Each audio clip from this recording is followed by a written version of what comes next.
0901-615-0614. When we come back, the conversation begins. Do not touch your radio.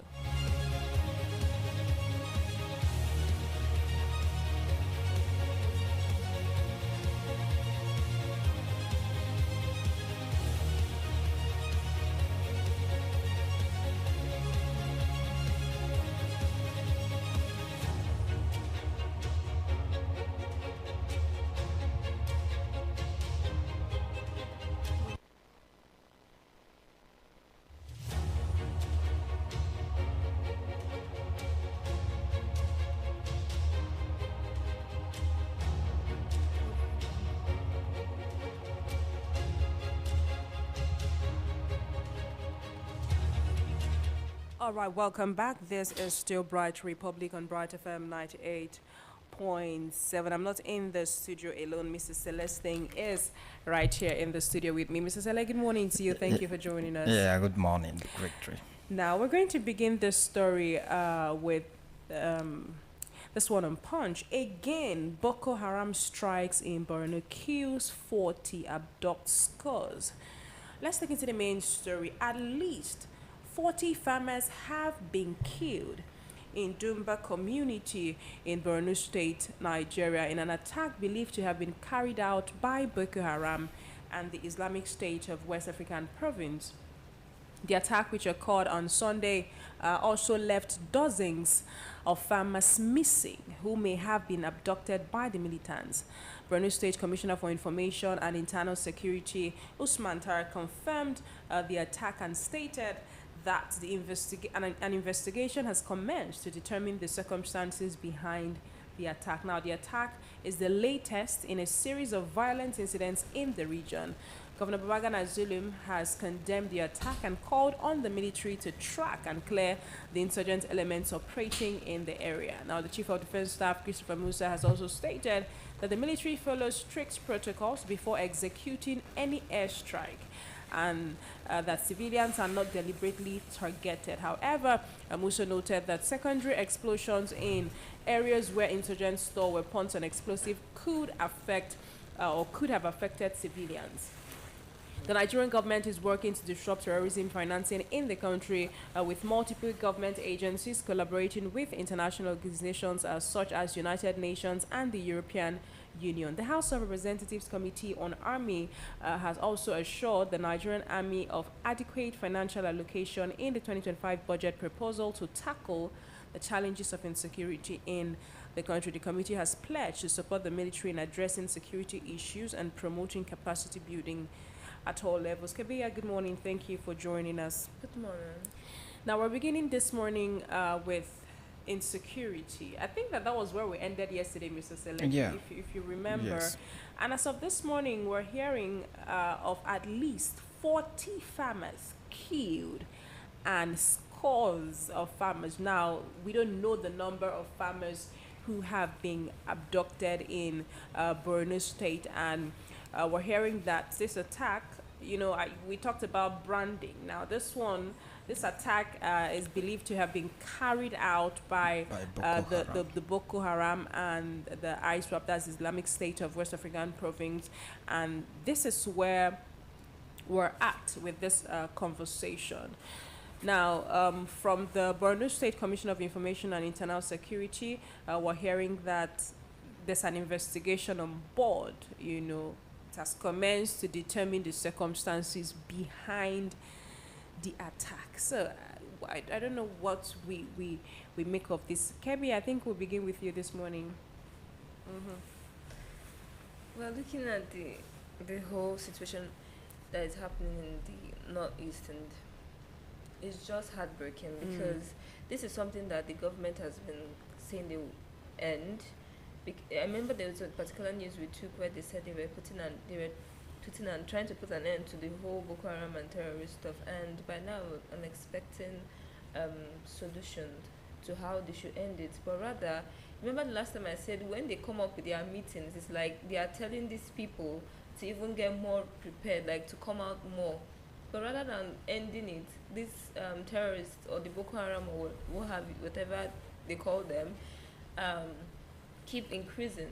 And it's like our army is not doing anything, whereas they are doing, yeah, whereas they are fighting, whereas they are going out to risk their lives to make sure that Nigerians, most especially, the farmers and all, they they they have full security.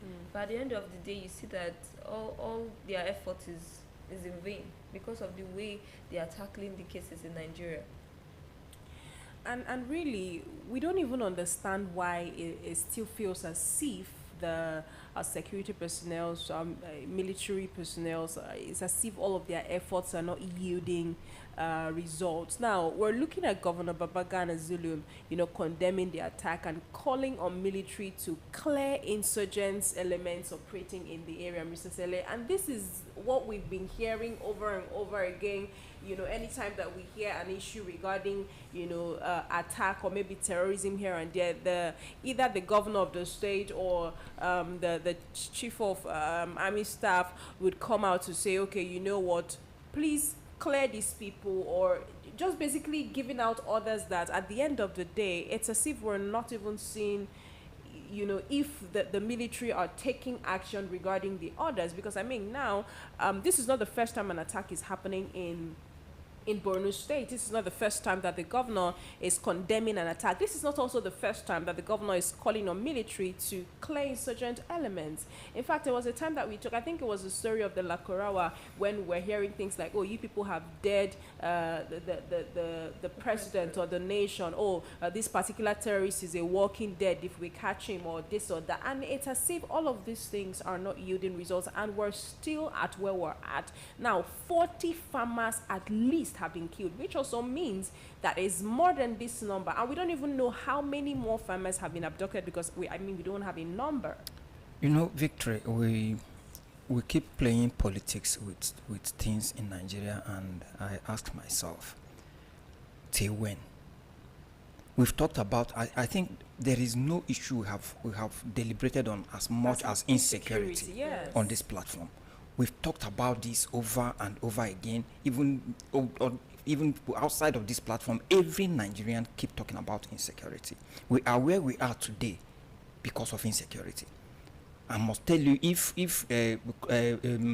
subsidy was removed and there is no insecurity, things wouldn't have gotten this worse.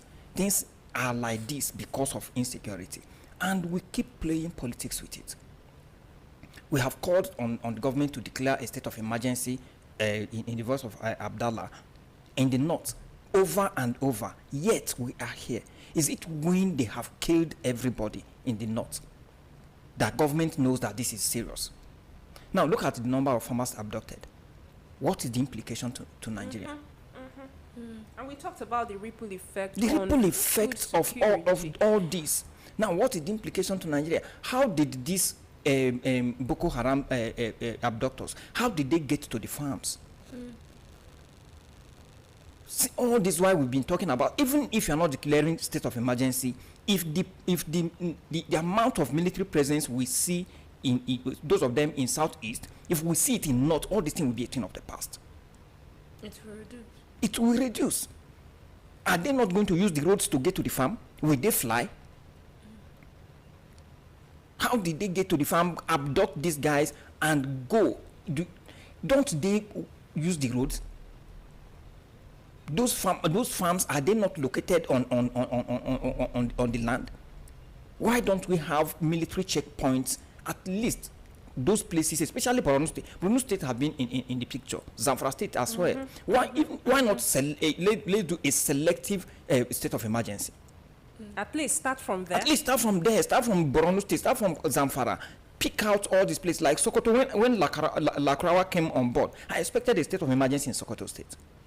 But we will keep playing politics. We will do. Governor have said this. This one have said this. We are just according to KB. We are always good on papers. That brings me to them saying that the Nigerian government is working to disrupt terrorism financing in the country. And now they are collaborating with international organizations such as the United Nations and the European Union to make sure that they get to it. And the question is, how much more time do we have before we They have been saying this joined hands for a very long time when they come up and say, okay, we want to join hands and all and all. And just like I said, there's a particular news that we took here that said they want to make sure that they wipe out insecurity, and because it's like the major, they need to cut it from the source. But I keep wondering, like, if you're not even preparing the army, how do you want to expect them to go? Now he's coming out to tell the army that, okay, you people need to step up your game. How do you expect them to step up your game when they are not fully equipped, when they are not fully prepared? I mean, the people they are going to fight are actually times 10 better than them. Better than the army. Their equipment. So how do you expect them to go and fight a fight where you know that they are only going there with few equipment, or the equipment itself are even outdated and all? How do you expect them to go and defeat these people when they are The last time we read of them working on engaging local manufacturers of weapons. The informations that you actually give them, maybe when this army come together to talk about how they want to end it, those informations are being sold to these insurgents. I talked about it now. Saboteurs yesterday. Yes, and the army people become they ambush the army people. So how do you expect them to defeat this crime, this insecurity in Nigeria? You know, I've talked about disrupting terrorism financing for a long time now, especially because I understand how that, you know, it's the source that gives life to a thing. And if you cut off the source, you know, you weaken whatever that thing is, and before you know what is happening, it dies. And, you know, talking about disrupting terrorism financiers, this is not a conversation that started today. Now, Victory, do you know the main problem we have is corruption? That's the main problem. I will explain. How do you want to disrupt terrorism financing when, for instance, during election, do you know how money moves around? Who traces those? How did the money? Did those cash get out of banks to individual hands? I've seen and I've heard of situations where people have to move money with vehicles, maybe from Abuja, not bank vehicles, individual vehicles, moving millions, maybe to states as far as southwest, wherever. So the corruption, we don't have a working system that keeps track record of who gets what and what flies. Now, okay, like for instance, we talked about a surveillance camera. There are countries you go, virtually every street, what happens there is being monitored. Yeah. That will not work in Nigeria. When because of corruption, vandalizing people things, are that's abusing also on one end. And Mr. Sele, even talking of the corruption, the EFCC, the every crime body that's supposed to fight corruption has been on the paper. When these people are being caught, they are supposed to fight for us. At the end of the day, you see that they just look for a way to die the case. So corruption is the main thing that, until we have maybe a messiah that can at least salvage us from the depth, we have gone too deep in corruption that there is no measure you put in place that Nigerians won't find a way to thwart it. As long as it's a man that sets the law. Exactly. There is always a way to thwart whatever measure you bring on, and to make it worse. Even virtually even the leaders are more corrupt than even we that are talking. So who will now execute, who will now implement these measures? The person you are looking up to is more corrupt than you. That is where we are. Before we move forward, let's talk about, allocation of budget for a bit, because the House of Representatives Committee on Army has also assured, because Kebi had just also now mentioned about how that some of the military equipments they use, or maybe their welfare resources and all of that, they don't have enough. And we've talked about also making sure that you cater to every need holistically. And now they've talked about how that they are making sure that there's an adequate financial allocation for the Nigerian Army in the 2025 budget to tackle the challenges of insecurity in the country. And it brings me to the question of, this is not the first time we're allocating budgets To insecurity. Yes. and tracking the impact of the financial allocation over the years, and what difference the 2025 budget allocation is going to make in that regard. In fact, before we look at that, what came to my mind, as in when we were talking, when they mentioned the allocation, how they allocated more money in 2025 budget, was towards the end of 2024, Lacroix came on board. And while we were at the heat of Lacroix being a threat, they were borrowing to 2024 deficit, and nobody mentioned insecurity as reason for borrowing. There was no extra any extra budget. Okay, now that Lacroix have come in, what do? We don't take actions until it gets out of hand. We are not proactive. Even when it gets out of hand, sir, we still let it be. That is it. And it's sad because, we keep losing people. We keep losing people. We Over keep losing 40 farmers. Now, the point there, see, I want you to understand this. Yes, there is no life that is more valuable than others. But the fact that these guys are targeting farmers says a lot. I don't know if you get it. I get it. Because if you check They it are in target the grand scheme specific. of things, if it's for monetary purposes, these people are not like very wealthy persons. Because most times when they abduct these farmers and ask for millions and millions, they have to sell everything that they have, borrow money Yes. to just release their loved ones. So why are you going after them? Going after the farmers means they are sending a message to the government. And our government will always play politics with things like this. Indeed.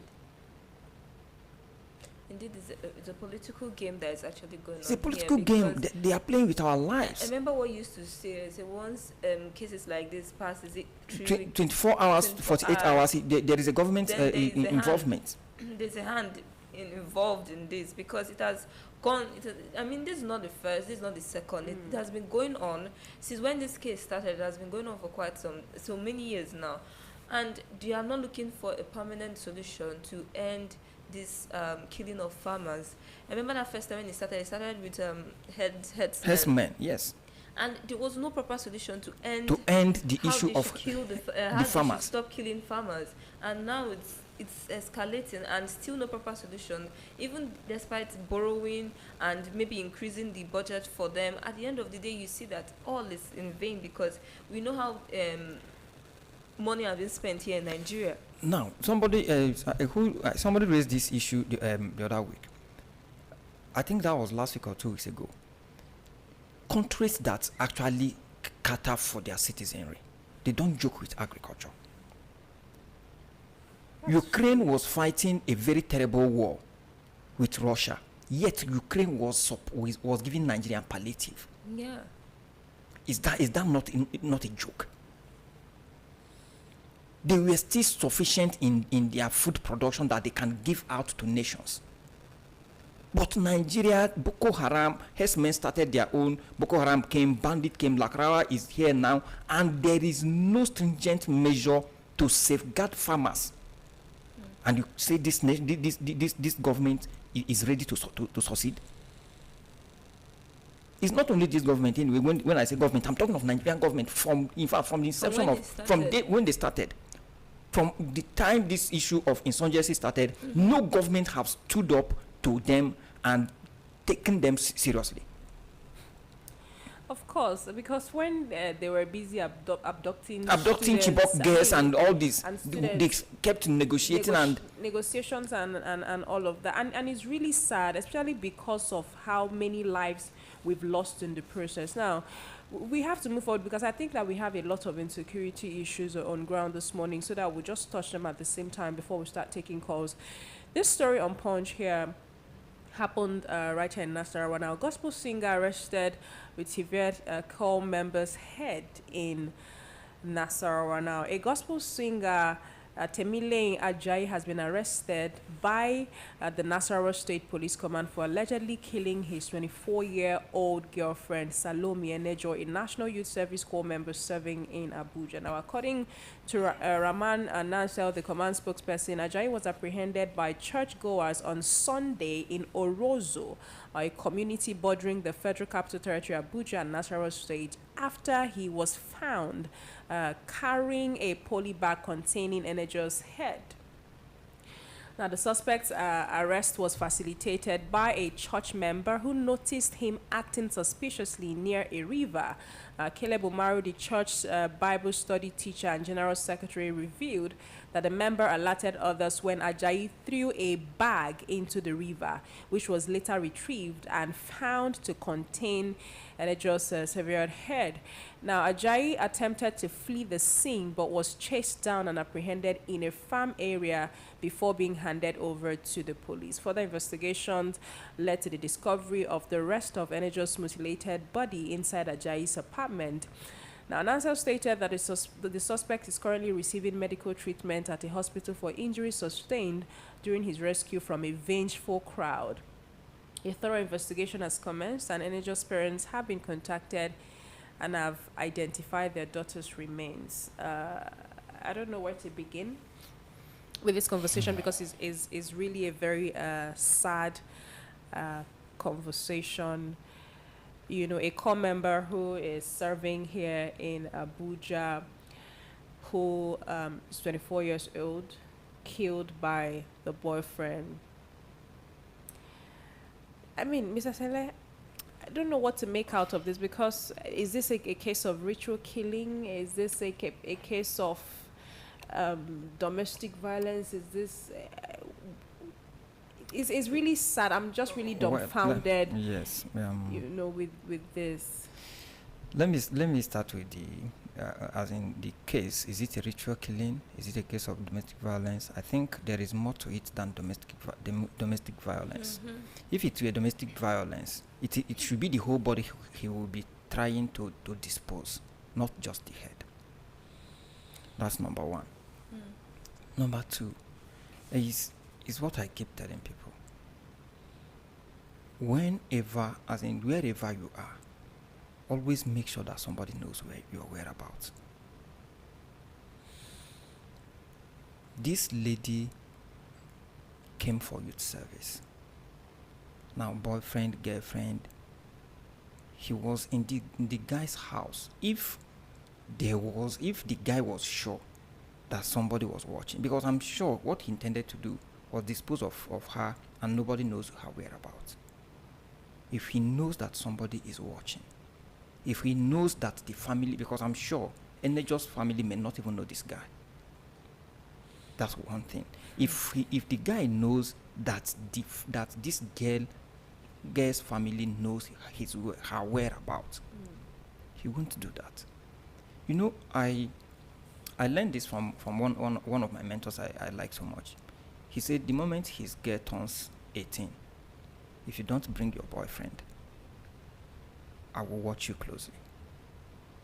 I'm not saying don't, but if you have a boyfriend, make him a family friend. Now, Mr. Sele, you know, it's just as if, I don't want to make this a gender issue, but it's just as if, you know, a lot of our females in Nigeria are not safe. And, you know, this is not even about bringing your partner home or not, because we had a similar issue. I don't know if you saw that issue trended. It was in Lagos, and the partner of this lady is well known by her parents, and he did exactly the same thing. You know, most times when issues like this come up, somehow world people, Nigerian people, we find a way to blame the victim. You know, in a case like this, we're looking at this person, this 24-year-old girl, even, you know, dating a gospel singer. I mean, I was coming to that. So what I'm saying is, as in what making your relationship open gets to do is that the person becomes conscious of who is watching. That's number one. I just had to put it out so that, as in, people will know, because for him to think of how to dispose her body, If he knows that, let me take for instance, that Victory went out and Kebi knows where she is. Whoever is with her that knows that Kebi knows where she is at the moment, we know that if anything happens to Victory, Kebi will say something. That's by the way. Now, the guy, I don't want to talk about him being a gospel singer, and you know why? Because even Christ said it, that many will come in my name. So that is that. So him being a gospel singer does not change the fact that this country has gone, the world has gone so terrible that people can do anything to make money. You know, because yeah, go ahead, Kebi. Mr. Sele, you know, this whole thing is just heartbreaking because I'm telling, I don't even have the words. From my findings, he's not even a Yahoo guy. You know, the normal thing would be like he's a Yahoo guy, maybe he's involved, but he's not. He's a gospel singer, and this is like the whole situation is like we have been telling our ladies, oh, be careful, because we know how this whole situation. Because how careful like, can you get? Don't follow Yahoo guys. Don't follow this. If you don't know his don't source go of out income, at the wrong time. And this happened in the afternoon, on Sunday afternoon, right? It was Sunday afternoon. If you don't know the source of his income, don't follow the person and all. And this one, you know, is like what he's doing. You know that okay, this is what he's doing at the end of the day. So how careful do you want to be? Who told you? The body, Mr. Saleh, was in his house. That's what I'm saying. He has not think of disposing it yet. He was just thinking of transporting the head. That's where I said that for him to think of transporting the head, there is more to it than just killing the girl.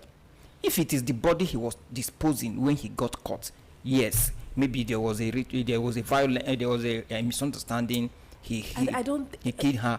But for him to cut off the head and want to dispose it is not ordinary disposal. And from my little finding, they said when they even like told him, okay, let's go and check, take us to your house, let's see the body. The way he had, I don't know whether he used knife or whatever, had dealt with the body, showing that, okay, they asked him, okay, why? He said because the girl was struggling, and I'm like, you know, I think it's time for us to just open up the phone lines. I'm really cold. I don't even know, because this is not even a case of, you know, trying to maybe see if you can pick out a lesson or an advice or whatsoever.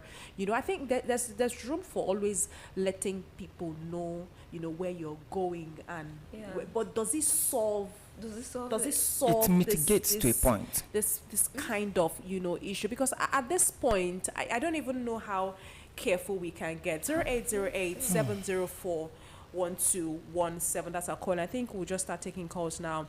0901 615 0614 in case you want to reach out to us via WhatsApp. Hello, good morning.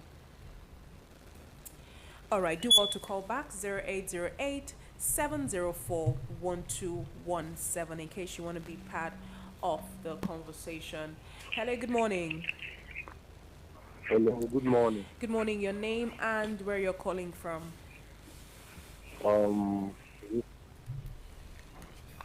Hello, are you there?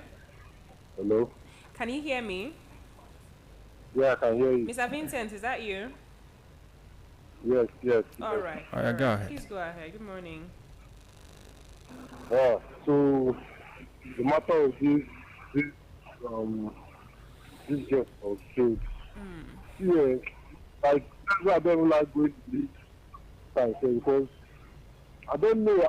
Sorry to say, but I don't think Nigerians don't just have sense. That is like that.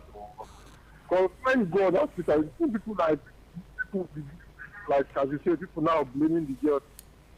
Doing in the man's house in the first place. There's no that why would we leave on this one and go to another? Like I was just seeing things that there are some kind of things.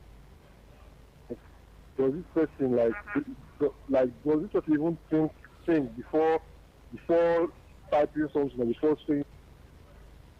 No.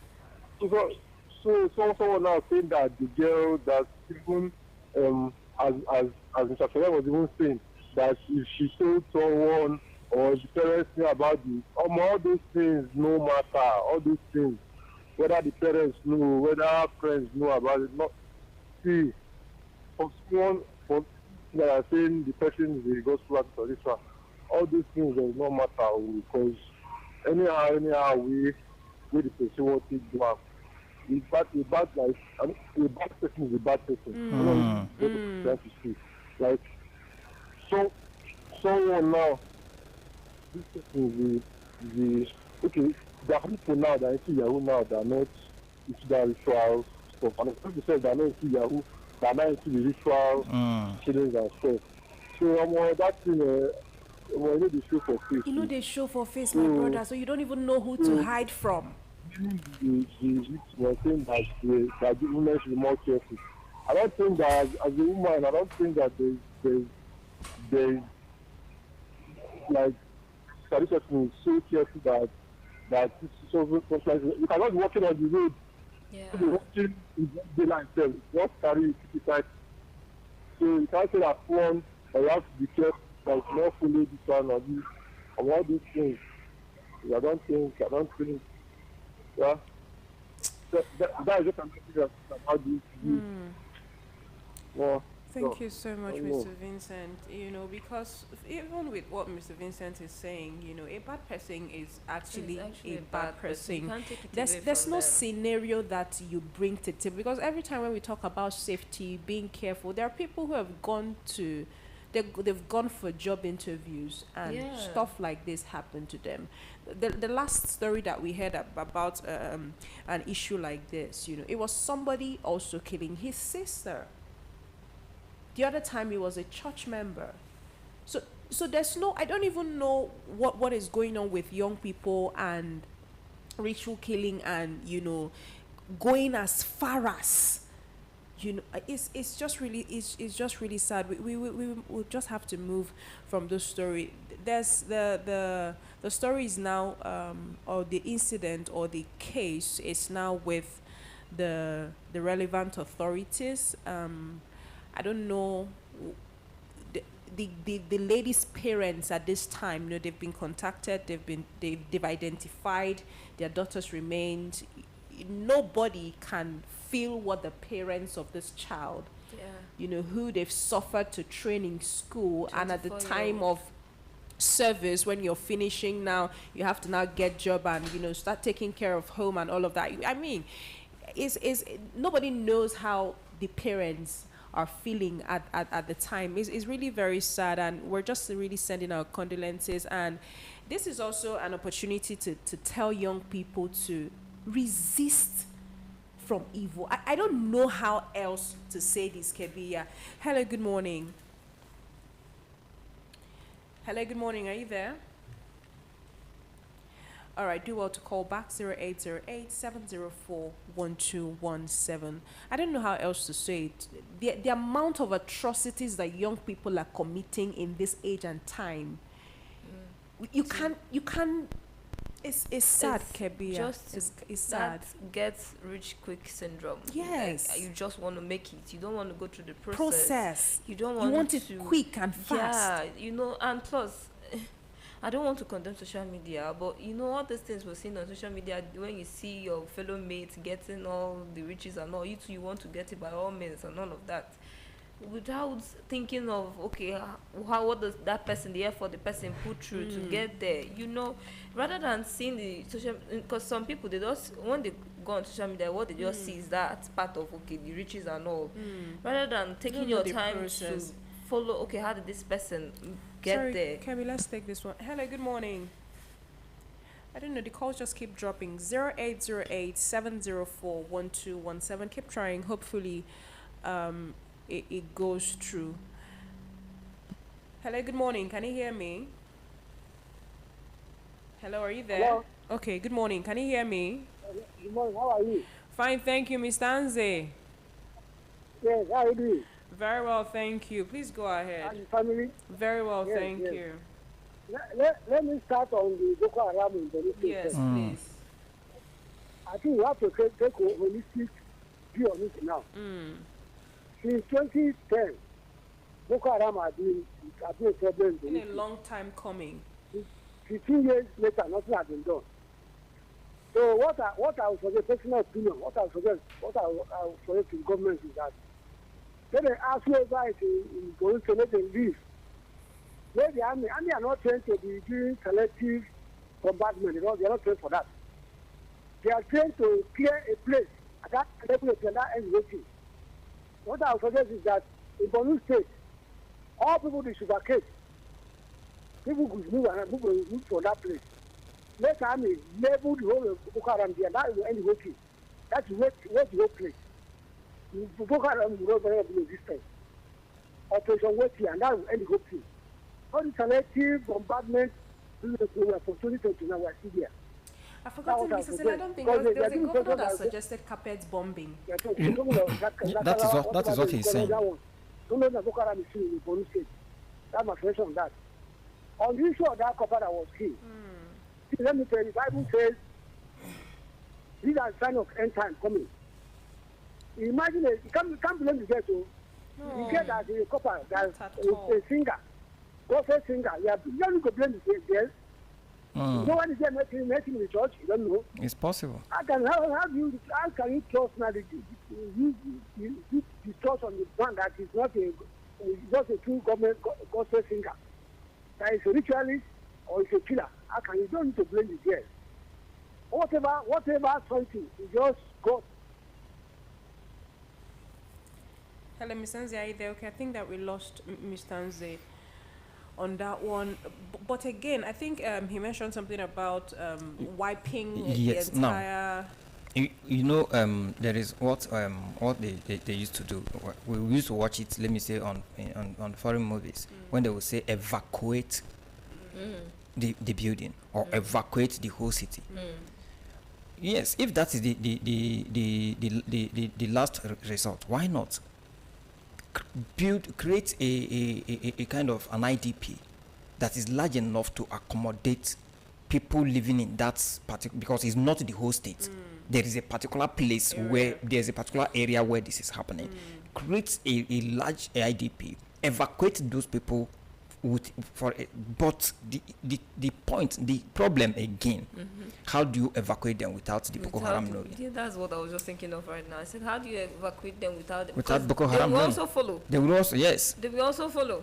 It's just about a lot of there's a lot of security, issues, so but we're just really hopeful that things get better, because as the day goes by, just like Mr. Nze said, this is a long time coming, and it's as if we keep fighting and we're not making any progress whatsoever, and we're still losing Nigerian citizens. If we continue like this, we don't know what the next 5 years is going to look like for the us on the issue of insecurity. But let's move forward to this story on Daily Post. Wike bans used items market scavenging in FCT. Now, the Minister of the Federal Capital Territory, Nyesom Wike, has banned used items market, popularly known as Panteka, in the FCT for 2 weeks. Wike said the ban on Panteka market in the FCT takes effect from Tuesday, 14 January 2025. He announced the ban during the FCT Security Council meeting. This was disclosed in a post on X by his media aide, Larry Olayinka. The minister also placed a ban on the activities of scavengers within Abuja. He said scavenging has been restricted only to dump sites. According to the statement, activities of all Pantekas, that sellers of used items, have been banned for 2 weeks, effective from this Tuesday, right? Scavenging is banned within the Abuja city center and its environs. Scavengers are now restricted to dump sites alone. All those arrested for vandalizing public infrastructure will be charged to court for economic sabotage and even attempted murder. So from the last sentence, now you now see how we got to where we're at now. Because I mean, when we talked about vandalism that day, I remember, I think it was Mr. Steve or Mr. Sunday that talked about scavengers also. These people who go to pick up things, yes, and resell, and the havoc that they are causing. But now the Minister of FCT has banned the Panteka market. I mean, there's also its own... Now, the question is that the solution? That's not the solution. Banning Panteka market for two weeks or even for 2 years. Is that the solution? I think 2 weeks for instance. Maybe they want to. No, hold. I know I'm going somewhere. Now, after the 2 weeks, you relax your ban, right? Those guys goes back to street. So, what measure do you have to put an end to vandalism, not Panteka Market? If, for instance, I'm in Panteka Market, I buy used item like used iron. Wherever you get it from is not my concern. Mine is to buy. There are people who genuinely demolish their house. They want to build another house. They demolish their house, or in terms of renovating, they make. Or people who even have these used items. They want to sell it. Sell it off and make money. That is my own business, to buy used items and resell. Now, you as a government, that your properties are being vandalized, is it coming to stop me from my own business that solves your problem? Am I the one going to street to vandalize your properties? The answer is no. The marketers in Panteka Market, are they the one going to vandalize these items? No. The answer is no. Closing the market, will it stop those boys that vandalize it? The answer is no. So I don't know how we think as a people. Why not? I think the other day we took this issue. I said, very simple. Even if you can't position police everywhere, surveillance camera is very rampant everywhere. Mr. Saleh, do you know that these are some people major business?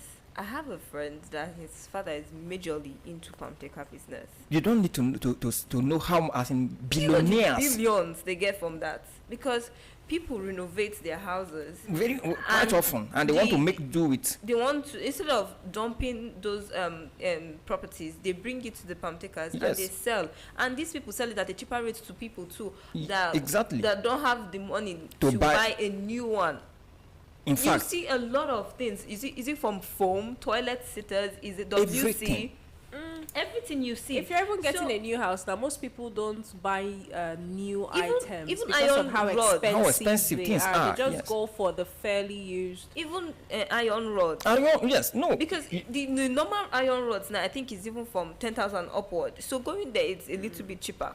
For instance, like if there was a work we did, I needed a pipe. This 4mm pipe. Presently, I called somebody in the normal market. One length of it is like 40,000. Do you know you can get it as low as 15,000 in Panteka? So you banning someone's business is like you're telling them. In fact, you're even increasing the crime again, because these people now. Exactly. They employ. There are boys in Panteka that you are pushing them. You are pushing them to the streets. Because what would they be doing for that 2 weeks that you are banning them? The bosses might survive because they have money. Yes, but the both people of the that boys are working under them, how would you expect them to survive? That's why I talked about the downside of this. Because so it's not just by coming out to say, okay, yes, you want to carry out your. That's one thing with Nigeria now. They just come out and carry out their assignment or carry whatever idea they bring up to their head, because they know that it is the right thing, but they are not doing it at the right time. How do you expect to close down? These are people businesses. They are built over years. So let us also not totally throw away, what the FCT minister is trying to achieve. These people are sabotaging or they are vandalizing public infrastructure and reselling. Victory. Yes, I'm with you. It is not the Mr. Man. It is not the man in the Panteka Market that is vandalizing your property. If you want an end to vandalism, you know what to do. Beef up your security around your properties. Put surveillance where necessary. Mr. Saleh, let me even tell you, these Pamteka owners, when even their boys bring them maybe new property to their place, they ask them the source. They don't just collect it like that. It's okay. Oh, you brought in something. Exactly. Bring it into the shop or wherever they are keeping it. They ask them, where did you bring it from? Who did you buy it from? Who did you buy it from? Yes. They don't just buy things anyhow and bring it in that place, because it's a real business. It's somewhere where you pay your employees, and you too as a self, you're also benefiting from it. It's creating employment. Yes. I'm telling you, so why ban it? Look for solutions. Look for solutions to vandalism. These are short-term approach. That is one thing with us. It's not solving any Nigerian problem. That's one thing we're using. Mostly, all the situations that are happening in Nigeria, it's short-term we're using. Look for long-term solutions. How do you end vandalism? How do you end the scavengers? Look for how to end it. Just like Mr. Saleh said, even with the camera, it is no longer working in Nigeria. I mean, when they set up in this traffic light. He has cameras and all. The one in my side, you clearly see the camera. And they said, okay, if you in those the motorists, if you don't follow the traffic light, you'll be caught. They pass that here anyhow, nothing is happening. Corruption is happening. Even Don't the say red nothing is light will happening. blink, and nothing is happening because it's not in a proper. The country is not. The country. Another thing is also stricter measures for people who are caught vandalizing, public infrastructure. Sunshine, the street measures are for people that do not know anybody. Thank and for you. people that are nothing. Because now imagine the top ones. Did they say that they don't have people that are doing that business for them?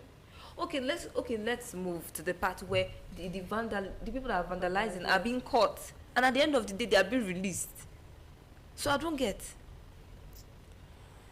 There's just a lot to this, but just like I said, the downside now, the impact on people who are really doing genuine business and making ends meet in the Panteka market are going to, take the hit for 2 weeks. But again, let's see what happens after 2 weeks. Maybe go ahead. It's actually happening in the developed countries where something like this pops up and they said, okay, for the meantime, let's ban this thing.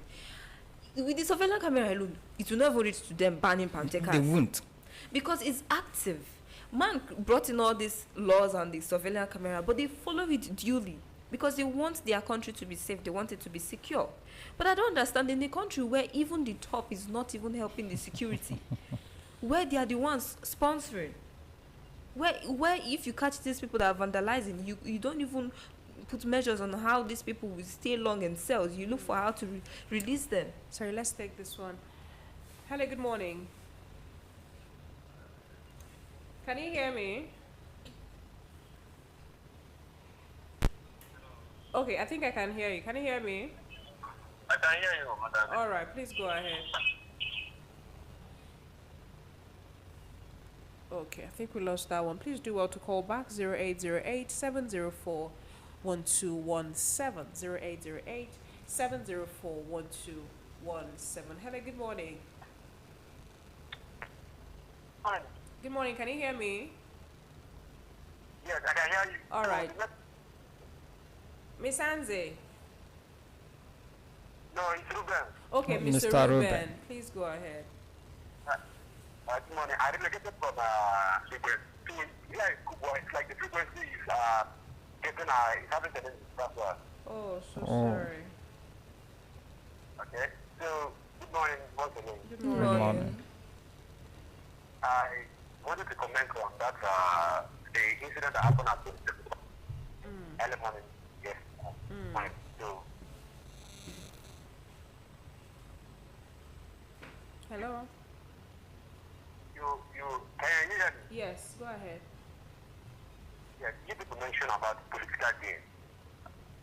Here, our present leaders now are playing this political game almost with everything. Our life, our well-being, even the so-called corruption started with the political game. It came at they have after the game. But I'm blaming some Nigerians because most of us are so tribalistic and religious. And these our leaders, they see it as an advantage to manipulate us, to do whatever they like because they know they have felt that the section of Nigerians are tribalistic, they don't love themselves. But that's not even the issue. Whether we love ourselves or we don't love ourselves, it's not the politicians' concern. But what am I trying to say is that our leaders, they really know what they are doing. We don't need to expect miracles from anywhere. God has given us a prosperous country that is rich in mineral resources, human and natural resources. Now, our leaders have chosen their path, and that is what they are doing. Those 40 farmers that we are killed, do you know how many that we are taken away, that we are kidnapped? And even that 40 that they mentioned is not even that amount and supersedes the figure that they gave us. So, if a true government is in power, what do they need to do? Is it not to go to place and clear those things that those landmines are being, that the other mines are putting those landmines? But they will wait because they know that somehow they are benefiting, allegedly, they are benefiting from what is happening. That is why they are not going to take action. They are not going to take, they are not going to make any move that the people will see and say, yes, government tried. We see what the government did. They applied the place. They told people to go, move out of that area. They will not do that. Don't expect them to do that any day or soon. What I'm just telling my fellow Nigerians, my fellow youth, is let us seek God's face. Let us make a good relationship with God. Let us pursue our dreams and leave our leaders aside. Please, Brother Esther, I'll be just suggesting, if it is possible for you people to create an avenue so that we can know, hear the voice of these our leaders, know whether they are human beings, whether they do exist, or we are just seeing pictures. If avenue that can make us some kind, even if in the radio station, a section of the callers will come. You people put these leaders on call. The callers, Nigerians, we hear from them whether they are truly, whether they are human beings. Because I'm concerned what these people are doing. It's like they are those governors and those presidents. So we need to hear from them and know, okay, this is what they really is. And they need to hear, they need to know that Nigerians are watching. I think one of the stations I have brought up that initiative. Please, brothers, and if people can do it for us, let us have a little platform that we can hear from our leaders and know whether they really exist. Because when we see that they exist, we will know. We'll take it from there. Okay, people know, they don't know what they're doing. It's not that they have kept their fears because they are playing a political game with our lives, our security. What are we going to talk about? This corruption. What are we going to talk about? A lot of things have damaged in this country that don't even have a remedy again. So our lives now is in God's hand. If you think that the security is going to protect our lives, I think you people are making a mistake by thinking that Nigerians are going to protect, our leaders are going to protect the citizens' rights. That is a very big mistake. Our lives now depend on God's hand. And also, the youth cooper that was killed by his boyfriend, right? Yeah. That gospel singer that guy is a ritualist. What I'm saying for the angels is a ritualist. There is no way he will do that without a ritual link. Intention. Either they will feel they go and bring that get head. If you don't do that get head, you will be better than this girl. I think this couple, how much where is this thing? How much they for your gospel thing? I think that is the reason why he did what he did. Because there is a ritual, there must be a ritual link for that part. So my take, what I'm trying to say in summary is, please let us forget about our leaders. Whatever, anyhow, if you wake up, anyhow we see this country, let us thank God. We don't do today. But hoping that our leaders do something. When they have started the political game for so many years, even when Boko Haram started, the government that was in power at that time should have stopped this movement. They have the power, the resources to stop it. But because of the acting that we will benefit with this thing that is coming, they allowed it to exist up to this day. From 2010, now it's up to 15 years or thereabouts. Our government has not done anything concerning insecurity since 15 years that they have been in power. From people everything. You won't get work to this government. So, to me, I think I'm just begging God to protect our people.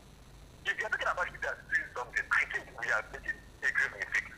It's a dream that can never come to reality. Thank you very much. That's just my thing. People should have a wonderful day. Thank you so much. Thank you so much. Thank you so much, Mr. Ruben. And in as much as we want to hope that our military would sit up and do the needful, you can't totally throw away the fact that if you're in Nigeria now, it's really God that is protecting It's God you. that is protecting us. And Vicky, You know. this is also like this political game they are playing is to increase poverty and hunger. That is. Just poverty and hunger so that they can keep getting money. Where is their conscience? Mrs. Ella, let me take this story. Just in the first week of 2025, 78 people killed, 80 others kidnapped. Let's look into the main story, right? So that we just take it, together. 2025, fear grips Nigerians as terrorists, kidnappers go on rampage. This story is on Daily Push. Now, renewed attacks by terrorists bandits and other criminal elements have sent fearful signals across Nigeria. Now, with over 78 people killed, 80 others kidnapped across different states in the first week of January 2025. Now, the attacks which occurred in various states, including Borno, at least this morning we had over 30 people. Kebbi, Katsina, Imo, and Benue have caused tension and displacement of people. Now, the attacks were carried out by different groups, including Boko Haram terrorists, bandits, unknown gunmen. You know, in one of the attacks, 8 soldiers were killed when terrorists attacked a military base in Borno State. Now, in another attack, over 30 persons were murdered by bandits in Katsina State. Now, the attacks has also led to displacement of over 1,000 households in Benue State. The recent attacks have raised concerns about the security situation in Nigeria. Governor Seyi Makinde of Oyo State has raised alarm about the influx of bandits in the southwest region. Security experts have called for an establishment of state police to tackle the security crisis. I think we're going to start with the issue of state policing and if it's going to, help to solve this problem. The first week of, we just started 2025. And you know how it is. Kebbi would say something like there's soft news and there's hard news, and how that maybe, just maybe, the number we're seeing, the amount of people who have been killed and kidnapped are more than now. Take, for instance, the story that we just read in Borno. The numbers of the people who were kidnapped is not ascertained up until now. So it means that it's not even part of the 80, this data that is here about 80 people who have been kidnapped just in the first week of January. When 2024 was ending and you kept being hopeful. And you know how they promised us that in 2025 they are going to tackle insecurity squarely. And I told you whether it will happen January, and you said it might happen. I said, what will make you? The 2024 will just finish. They could not tackle it. What will make January be the one that they will be the difference? So the thing is, the issue of recording this number just in January is a reflection of our nonchalant attitude towards it in 2024. Yeah, and other years. So these people have seen that we are not serious people. Yes. Our government is not serious about fighting terrorism. So now there is need to make more money for those that are benefiting from it. So it is a business. And since the government is not being proactive and not being determined about the fight, don't expect anything better. Mrs. Ele, okay, I wanted to talk about state policing, but let's take this call. Hello, good morning. Hello, can you hear me? All right, do well to call back 0808-704-1217. That's our call line. Now, I wanted to talk about state policing for a bit because the issue around state policing is a conversation that have also lingered for a period of time. And I remember the first time that I think I was in Kaduna, it was insecurity, kidnappings, and all of that brought about the issue of state policing as a way to also curb this issue on ground. And I think that the only reason why a lot of persons, Mr. Zele, kicked it against state policing is, different governors leveraging or misusing, police officers in their state, using them for the wrong reasons. That's the only issue that they had against that they had against it. But do you know my own concern, or my own take on this? We know that if we are sincere to ourselves, the best approach to this is state policing. The best approach to this is grassroots policing, not just state. Let's see if we can take this one. Hello, good morning. Good morning, can you hear me? Good morning, madam. Can you hear me? I can hear you. Okay. Yes, Mr. Robert, that's you. Yes. Good morning. Good morning. Go ahead. So, comment about I think that the volume of your radio is a bit up, so just like turn it down before you call us because it's having a hold back. Mrs. Ele, you were talking about how that state Yes. security is So, going to solve the problem. State policing, yes, if we are sincere about fighting it, if this insecurity is actually a normal insecurity we have, maybe some criminal-minded people just causing mayhem, we will fight it. And because in my community, for example, on my street, I virtually know everybody. So if I am a police officer, I know those with criminal tendencies because we stay on the same streets. They know me, I know them. So it will be easier for me to the moment there is an issue, it is easier for me to pinpoint who to look out for. When there's a new face, we know. If there's a new, thank you. If there's a new face on the street, we know that this guy is not living here. Somebody just came in. Please keep an eye on him. But because this insurgency is a business, we will not do the right thing to stop it. So state police was not kicked against only because governors will misuse it, but because they know that it will expose the reality, the true picture of what is going on. Because if security experts are the one calling for the establishment of state police, to tackle this security crisis, they are security experts for a reason. Exactly. You would even see on a smaller scale what the results that vigilante groups, yes, are producing for every time that exactly. Issues like this come up, even without having so much resources on their side. Hello, good morning. Hello, good morning. Mr. Abdallah. Good morning to you. Mr. Abdullah, good morning. Amen.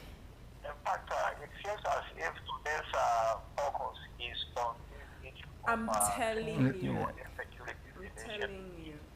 Yes, we've heard of what happened in Borno State. About 40 hours killed and scores abducted. Then we have had that of Morocco, where a friend has killed his loved one. I don't know whether his beloved, whether that love was even platonic or immoral love. So that is the issue. And we have serious issues of insecurity again in almost every part of the country, especially the northwestern states of the country, like KB, Zamfara, Katsina, and Patani. Even in Dankaba, Katsina State, just about a day or 2 days ago, a 12-year-old boy was abducted and killed. Hi. After they have requested for about 25 million naira ransom for the boy. Before they could gather the money, the boy was killed. So, issue of insecurity, just like Senator say, is just issue of our leaders playing politics with insecurity. It's true. It seems as if they are not even ready to wage a true war against insecurity as at now. But whenever they are ready, maybe they will be able to do it. Because so many solutions have been provided in some of these platforms and others. But still, it went to less years. But still, we will continue to talk. Probably they will do the needful. Now, we have, according to experts, more than 20 or 25 security agencies in the nation. Some of them, we don't even know them because it is only the expert that can mention. So like DNI, DSS and what have you are part of them. One general,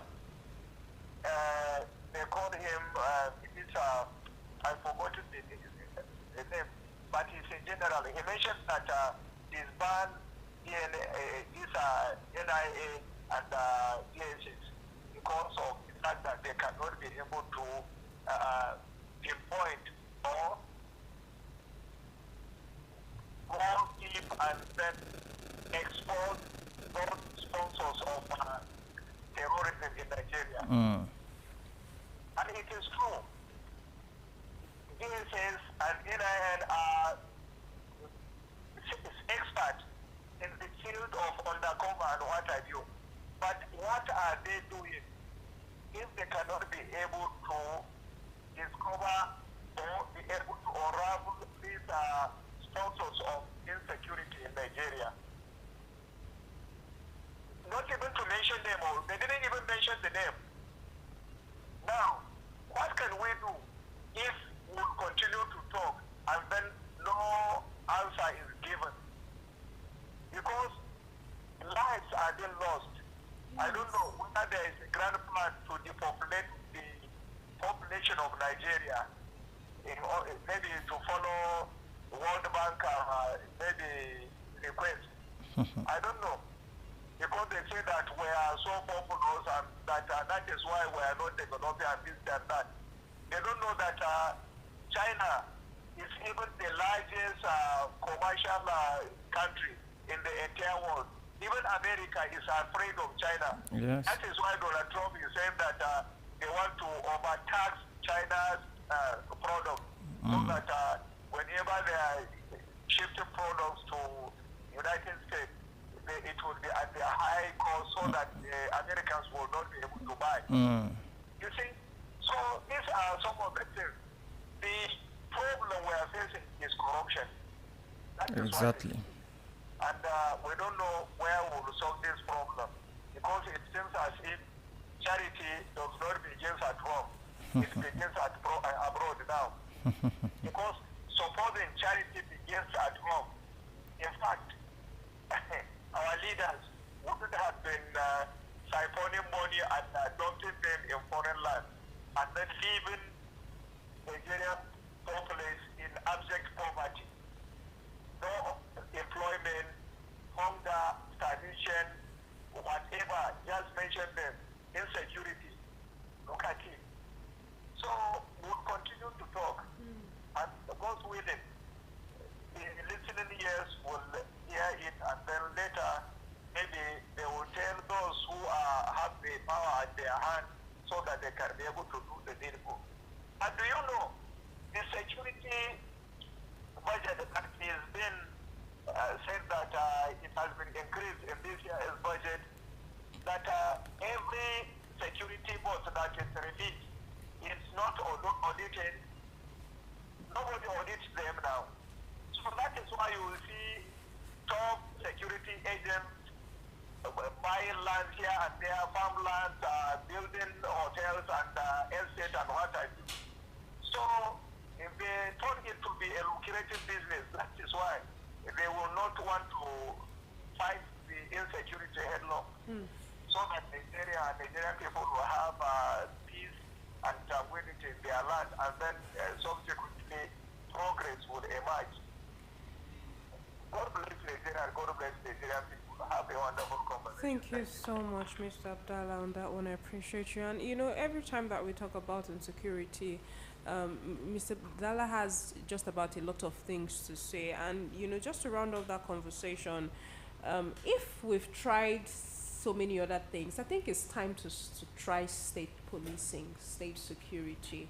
At least let us try it and see if it works. I mean, there's no harm in trial, right? Exactly. There's no harm in trial. If experts have come out to say that state security is going to, you know, provide one solution or the other, what we want is, just imagine in the first week of 2025, governors are not coming out to complain the influx of, you know, bandits and all of that. So in the remaining days and months to come, if this is not tackled, we don't know what the outcome is going to look like. So if there are any solutions on ground, there's no harm in trial. At least it should be tried. Now let me buttress some of the points Abdallah raised, which are very, very important. Our DSS, for example, particularly DSS, and I think we have CIA or whatever they have, but we have DSS and we have other intelligent agencies. They are not actually doing their work. Let me explain. When Boko Haram came, Do you know that in some in developed as in countries where they want where things work, there are people who would devote themselves and become members of Boko Haram, and they are DSS officers. Not members, but disguised members. What they are going there to do is to find out who funds this and how they operate. Before you know it, maybe in one of their operations, they will just disappear as if they were killed on duty. And the next thing, you see that DSS we read them as if, I don't know if you get it. Nobody have tried as in fact, to tell you that we are not ready. No, there is no intelligence. All this intelligence gathering, we had intelligence gathering and we strike, and you strike and kill local vigilantes. Mr. Bella asked another question: that who audits the finance? If all of the money that has been allocated, we allocate this, who audits it? So now we are not ready to do the right thing. We know what to do. Mr. Sele, that solution, it's not happening in Nigeria because ordinary investigative journalists, look at what they go through in Nigeria. No better compensation. Their family are under attack. Their lives are they are risking because their of life. Corruption. They are risking their life. Yes. That's their job. But their lives is still at risk from when they reveal the truth. Then now you are talking of someone going in. Let's leave the fact that you are risking your life to even go in. Then the fact that somebody will still sell you out again and say, okay, you have that somebody from DSS has gone into the Boko Haram's den. Please, you people should care for. Watch out. You should be careful. Then the ambush will happen to the person inside the den. So how is that solution going to come? No, I just said that as in Abdallah raised DSS. This is what should have been done if it is in a normal climate. If it is in a country that wants to fight yes, that's how it's supposed to be done. But in a country that don't want it, where the leaders are the ones using insecurity to destabilize us. It is yes, I say from the poverty, to the hunger to what have you. See, I watched a movie. I think I told Victory the other day, as in it is the state governor that will call the boys. Please, so thing is happening. Destabilize so place. As for instance, let me use Borno for example. Do you know that as we are all running helter-skelter that they have hit Borno, they have kidnapped these places? Do you know what other activities that are going undercover that people will not see? And at the end, it will be tagged as perfect example to this example you are given. Yes. This one is real life. Let's take for instance the hunger strike that happened, the hunger protest that took place. Exactly. That some people came out and were like, with no protest. That is what is happening in Nigeria. I think that we want to fight it, but at the end of the day, they are bringing people to destroy because they are actually corruption. The benefit they are getting is higher than their conscience. I think that we need to just breathe in and breathe out, and when we come back, the conversation continues.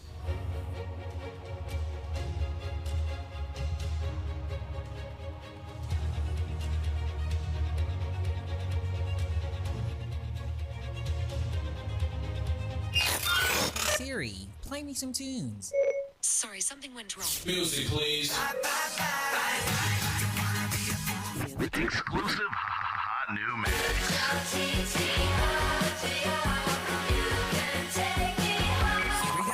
Here we go.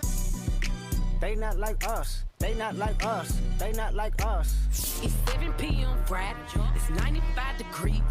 I ain't got no and no game. Rock FM, where music never fails.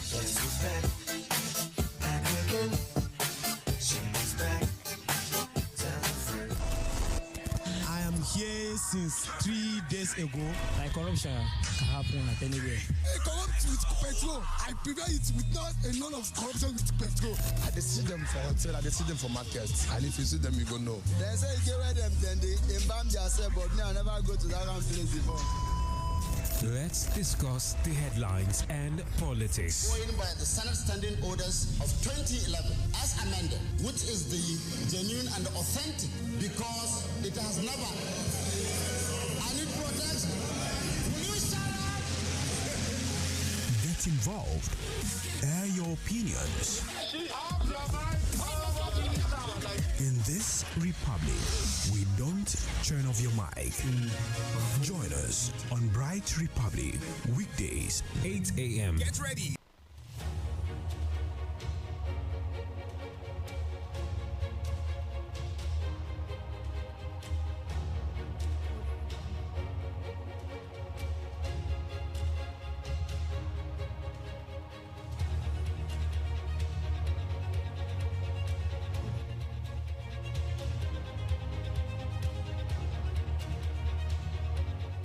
All right, welcome back. That a break was really needed.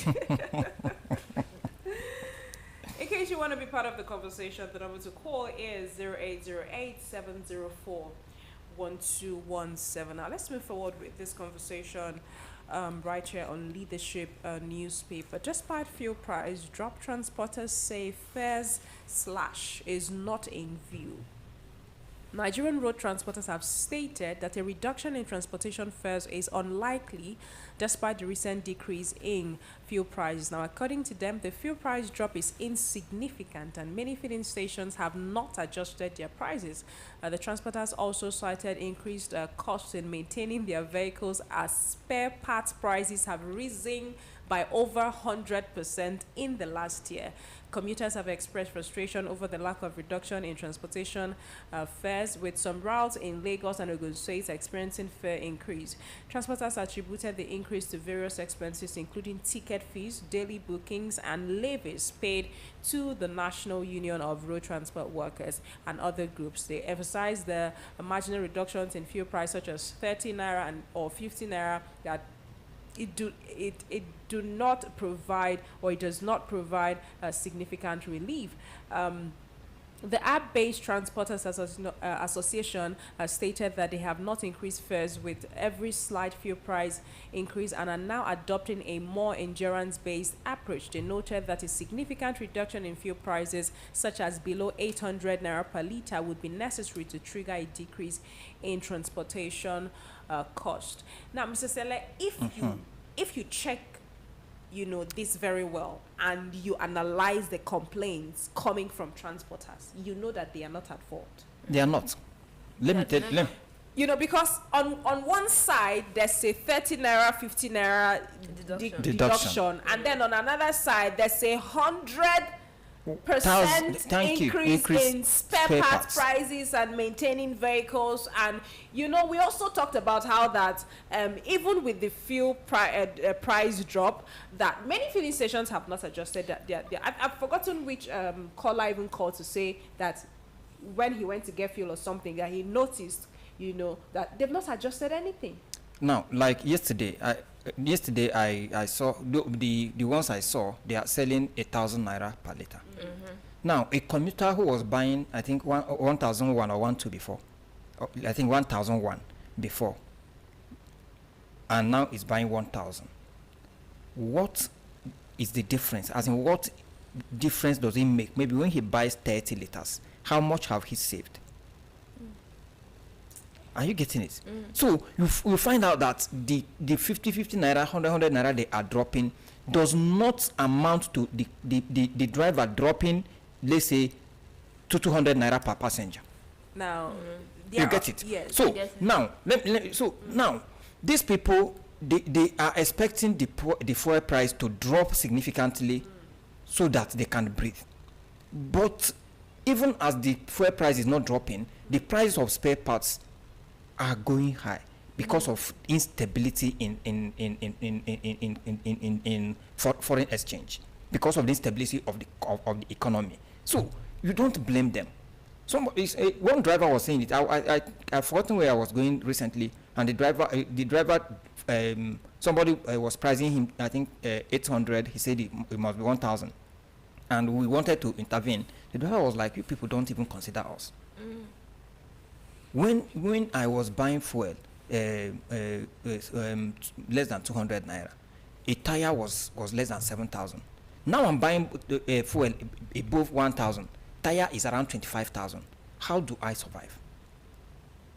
And we're not even adding their ticket We fees. are not, and this, daily yes, bookings, exactly. levies. You know one thing about this government. The same thing happened in Lagos.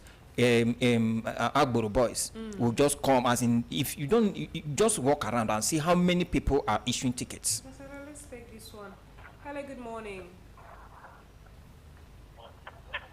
Good morning, can you hear me? I can hear you. Good morning. Okay, yes, please go ahead. My name is Robert. Yes, Mr. Robert. So the problem we have, there's no any higher there's no way. Please, Mr. Robert, can you find a more quiet place?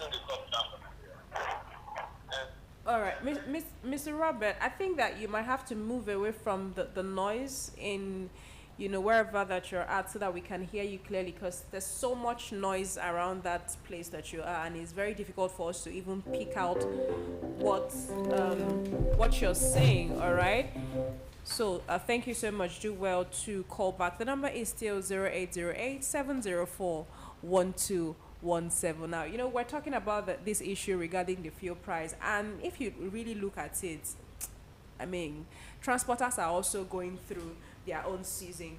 Hello, good morning. Hello, good morning. Can you hear me? Yes, good morning. Good morning. Mr. Steve, is that you? Yes. Okay, good morning to you.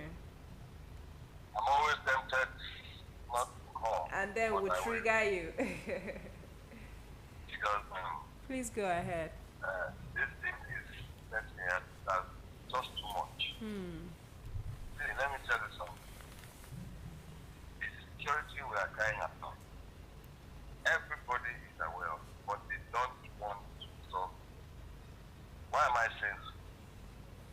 Either they're overwhelmed in so many ways. If you check the way they are being protected themselves, they are so comfortable that they don't even know that they are suffering.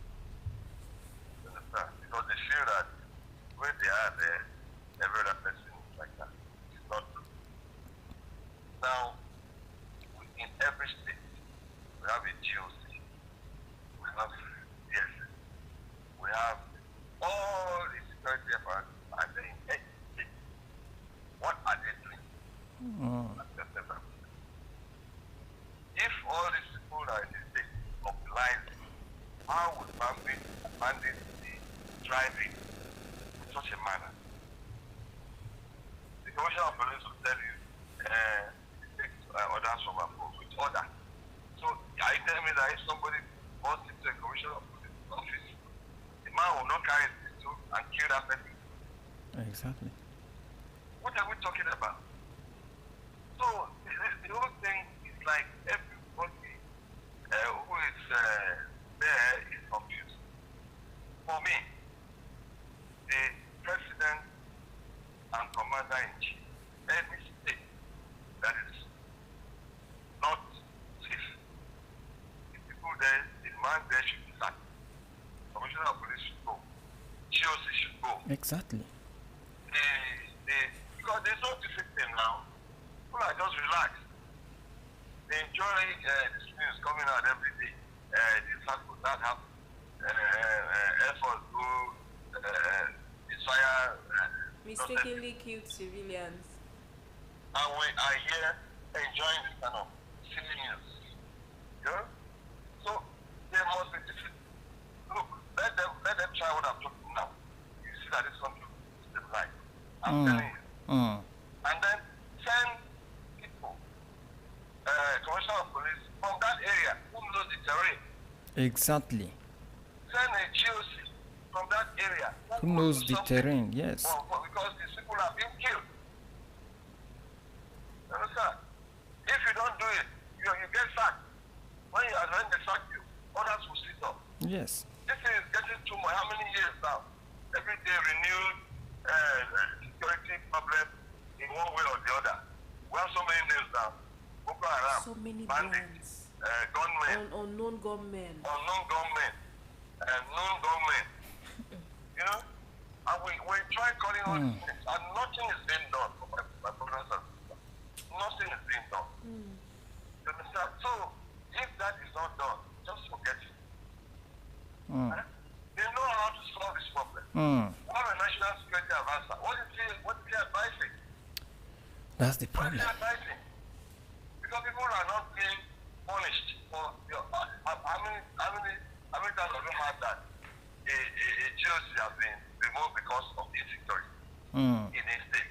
Or a DSS director, for instance, in my state, Cross River State, has been sacked because of the security breach and all that. Can't hear it.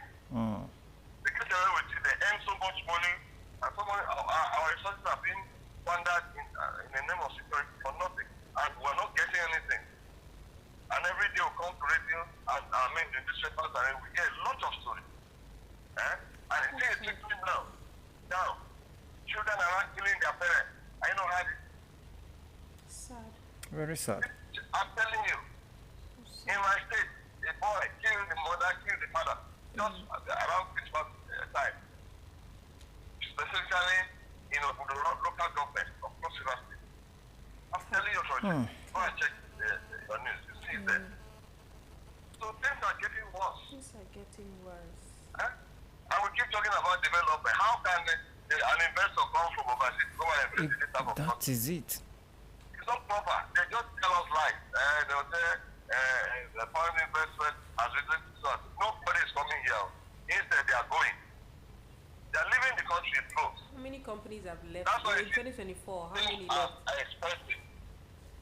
Because the little ones that are having courage to stay around, they are just managing to stay. And we are here deceiving ourselves. It pains me. It's painful. It's painful, Mr. So Steve. come to, go to the market and see what is happening. And here, we are here talking, tomorrow we'll still say the same thing. They're not about transportation. Everything is gone anywhere. These marketers or no marketers, if you don't fit well business, by force, stop it now. This one is costly. They have done directly, they have added 10 naira now, increase. Or I don't know whether they want, but the one that they reduced, they didn't reduce. The NFPC that is trying to show people that they are better in pricing of petrol food. But they say they have the worst form because they are adjusting. So where do we go from here? Where is the future of our children for crying out loud? It's so terrible. Thank you so much, Mr. Steve. Okay. I appreciate you, and from the tone of Mr. Steve, I mean, it's really very sad. It's and very there's sad, one no? thing that he said. Kebi, sorry, let me just point out this thing. In developed countries, I've heard of leaders who did not perform well by themselves step down. Yes.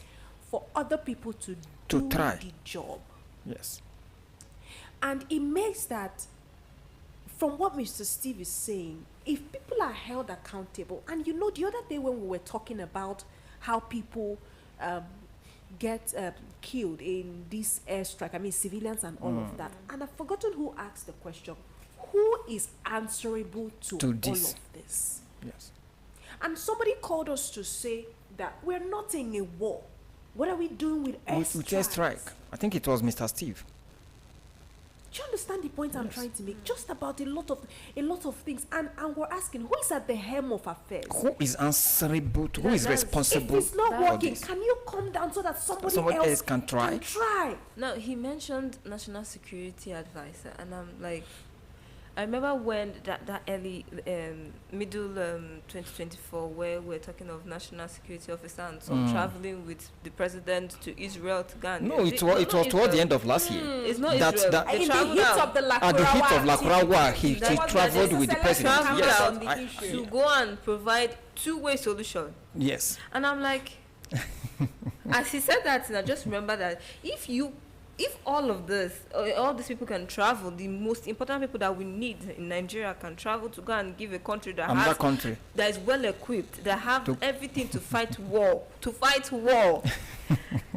the one that has been happening here that started with kidnapping and all, that they cannot provide a one-man solution, then what are you still doing in sit? What are you doing on sit? Yes. Mr. Sele, before we move, let me point out that, Mr. Steve mentioned how that in his state, a child even killed the parents and all of that. And this morning we talked about ritual killing, and this is not the first time ritual killing is coming on the news. And do you know why even this petty, or they are not petty, right? But I mean, these criminal activities are intensifying on a daily. Is because we're seeing that there's no repercussion. People are doing it and getting free. People are getting away with things. Yes.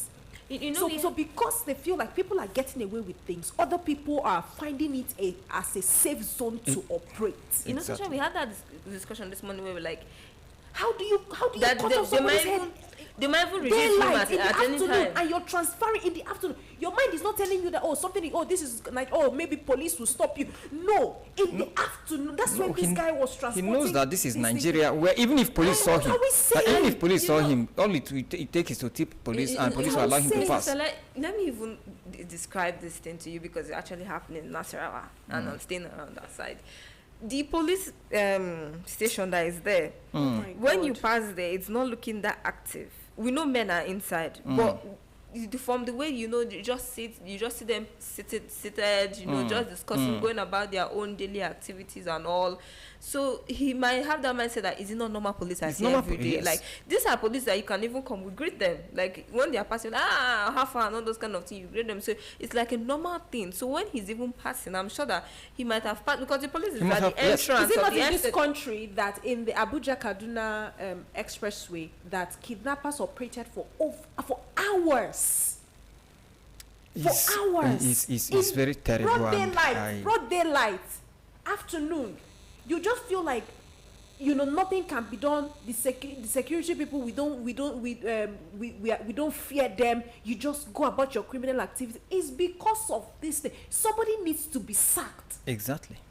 Somebody needs to answer, but who are they going to sack? The lowest. The one that has no position. That's the one that will come up and like he's not doing his job. He's not doing his job. He's not fighting the crime that he's supposed to fight, and that's the one that they will sack. The main person that they're supposed to remove, they will not. Yesterday we dwelt on insecurity a lot, and today it's as if 2025, just like they said, in the first week of 2025, we've seen over how many Nigerians who have been killed and kidnapped, and every other time in the news it keeps coming up, and the question is, how are the remaining days in 2025 going to look like for us as citizens of Nigeria if our security personnel don't sit up to do the needful? How many more children, how many more young people are going to start, going into criminal activities because they feel like nobody is going to hold them accountable, and they are going to get away with things? And where it is more painful is that these deaths are all avoidable deaths. Yes. And Mr. Seled, I like the fact that we even told Sunshine not to even have hope in 2025, because I remember that time when she was like, the way they are fixing things and all of that. And in my head, I was like, why is this girl having this kind of hope when the 2024 is just, we saw how terrible things were happening in 2024, and what makes it different in 2025 when it's still January? I think that we should just end with this particular story on Vanguard. If we sit on this insecurity issue one more minute, I might lose it. Now, 2025 budget, no end to national grid collapse. FG Vanguard. This one is on Vanguard, right? And this story is coming from the federal government. Now, the Nigeria's Minister of Power, Adebalu Adelebu, has stated that the national electricity grid remains vulnerable to frequent collapses due to various challenges. Now, speaking before the Senate Committee on Power, Adelebu attributed the grid's fragility to the government's inability to repair major transmission line in the northern region, which has been damaged by vandalism and insecurity. Now, Adelabu revealed that the government plans to invest 36 billion naira in distributing transformers across the country's 6 geopolitical zones to improve power distribution infrastructure. He also disclosed that the federal government will commence phase 1 of a major revamp of 5 substations, acknowledging that over 7 million customers still face estimated billing. Now, despite efforts to address the challenges, Adelabu warned that grid collapses will continue, but the government aims to reduce their frequency and ensure quick restoration times. He emphasized the need for collaboration with security agencies to address vandalism, which remains a significant challenge in the power sector. So I think I'm going to start with this conversation with, they've told us now, so just prepare. When I saw that, do you understand? Do you understand?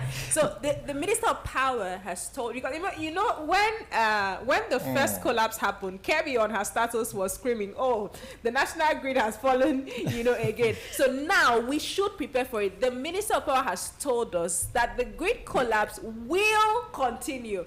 When we did not have update in 2024, how many times did it collapse? 12. 11. Now that we've been updated, so we should prepare. And they're coming out to tell you that they will fix it on time. They will, So if it collapses, they will. This 2025 order fell. It fell around the 13th hour. And it is around 2 they said they were fixing it. So that means they're going to be fixing it on time. On time, yes. So it's going to fall, but they are going to fix it on time. So whenever it collapses, just know that they will fix it on time. This one. Hello, good morning. Mr. Bright, good morning. Mr. Bright. Good morning. Good morning. Good morning.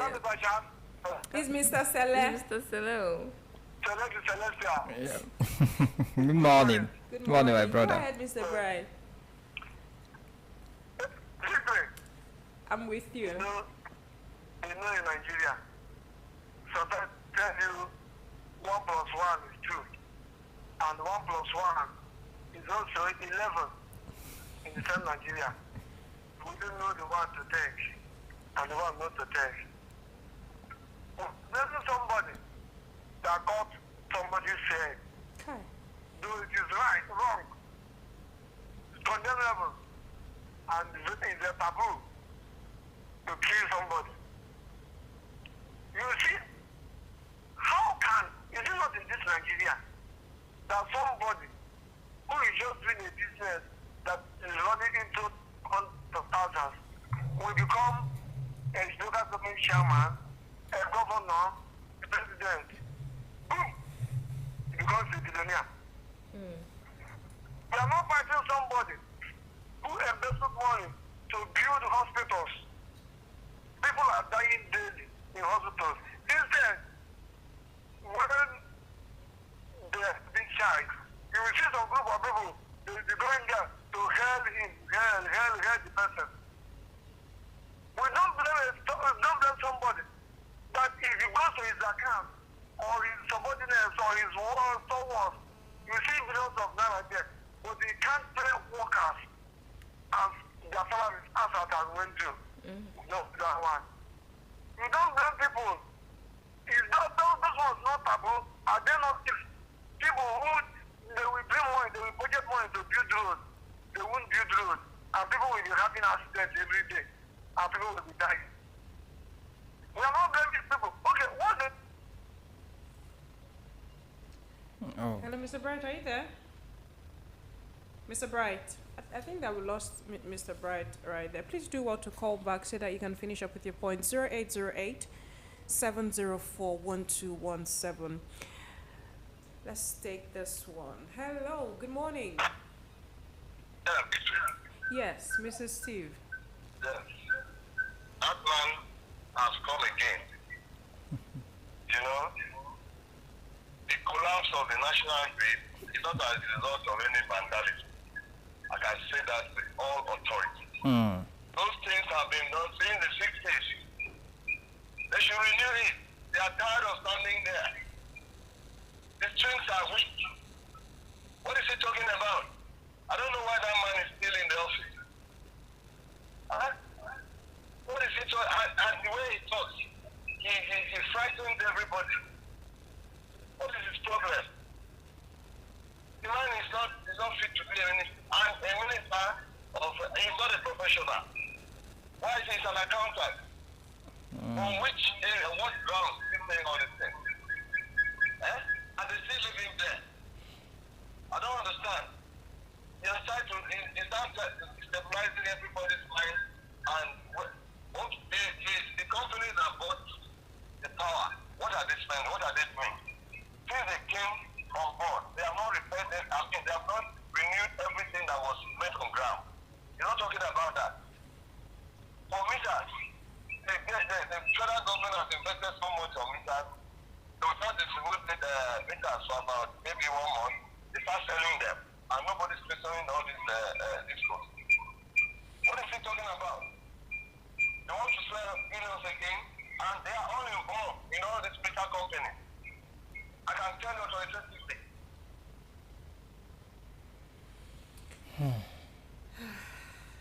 Thank you so much, Mr. Steve. You know, Victory. Sorry. Yes.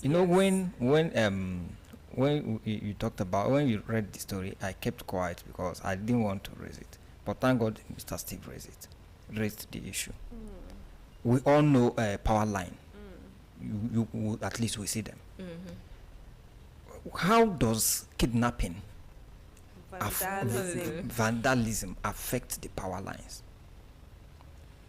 What kind of bomb? Let's assume even it is war they are fighting in North. What kind of bomb have they thrown in North that have affected our power lines to the point that the grid start collapsing? Come on. They pulled it from the ground. Okay, they pulled it from the ground. That's fantastic. But see, Nigeria is a place that anybody, just like what he said, when you make an accountant the minister of power, what was running in your mind when you were making such choice? That's the thing. It was in this country that a Fashola, who is a barrister, was once the minister of power, housing, and I asked, what happened to all these our engineers? We have professors who are engineers, not just engineers, but in each of these particular field you talk about. We have professors in electrical engineering in various universities, in various fields, doing fantastically well outside the shores of this country. And we are looking for a minister, and you pick a barrister because we want to compensate him. Then how do you want things to work? And now a minister is coming out to say that it is because of insecurity in North that we are having grid collapse. The grid will keep collapsing. And the grid will keep collapsing. When you are supposed to be assuring the people of a better tomorrow. We should brace up. See, we don't have sometimes I choose to keep.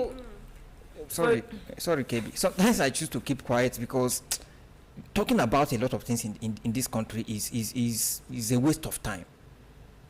It's a waste of time because there is no amount of talk that will change who they are until we have a. See, I say it.